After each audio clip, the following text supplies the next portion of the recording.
जय माता दी दोस्तों, जय श्री हरि। स्वागत है आपका हमारे YouTube चैनल अभव्या वर्ल्ड में। आज की इस वीडियो में हम ज्येष्ठ मास के महात्म की कथा का चौथा अध्याय सुनेंगे, जिसमें पंचाग्नि साधन विधान महात्म का वर्णन किया गया है। ऋषि लोग कहने लगे कि हे स्कंद जी, आपने अभी पंचाग्नि साधन व्रत का वर्णन किया था।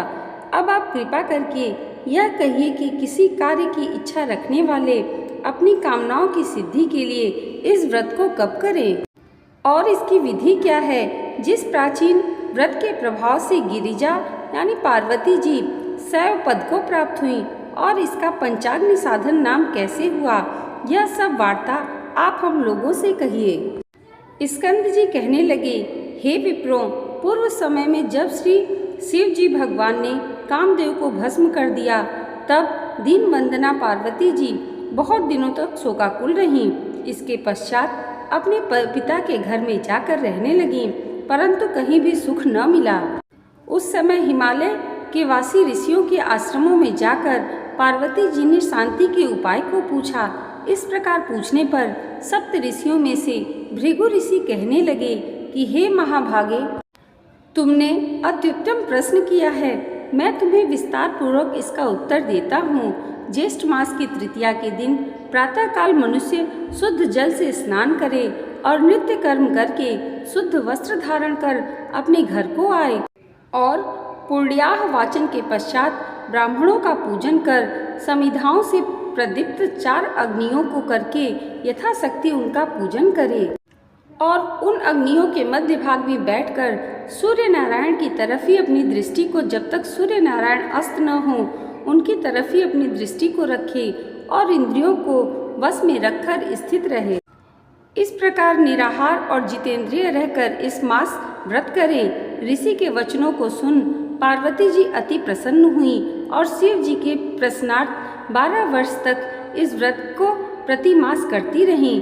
इस व्रत के प्रभाव से शिव जी महाराज मोह को प्राप्त हो गए और पार्वती जी कहाँ गई ऐसा विचार करने लगे। उन्होंने समाधि द्वारा पार्वती जी का तपोवन में होना निश्चय किया और आप शिव जी महाराज वंचर के रूप में उमा देवी के तपोवन में गए तथा अनेक प्रकार के अमृत के समान मीठे वचनों से उमा देवी को समझाया। परंतु जब उमा देवी ने उनको फटकार दिया, तब शिव जी ने अपने वंचर रूप को त्याग कर अपने को शिव रूप में प्रकट किया और पार्वती जी ने जब शंकर भगवान को देखा तो लज्जा के मारे अपना सिर नीचे कर लिया। तब भगवान शिव ने बड़े आनंद के साथ पार्वती जी को अपनी गोद में करके आलिंगन किया। इस समाचार को सुनकर राजा हिमवान भी वहां पर आ गए और शिव जी से मिलकर विविध उपचारों से शिव जी महाराज का पूजन किया। तब श्री शिव जी महाराज हिमवान और तपोवन के वासियों की आज्ञा लेकर पार्वती जी को अपने अर्धांगिनी बनाकर कैलाश पर्वत की ओर चले गए। स्कंद जी कहने लगे कि हे ब्राह्मणों, मैंने आपसे पंचाग्नि साधन व्रत का विधान कहा। अब आप ज्येष्ठ मास का और क्या महात्म्य सुनना चाहते हैं।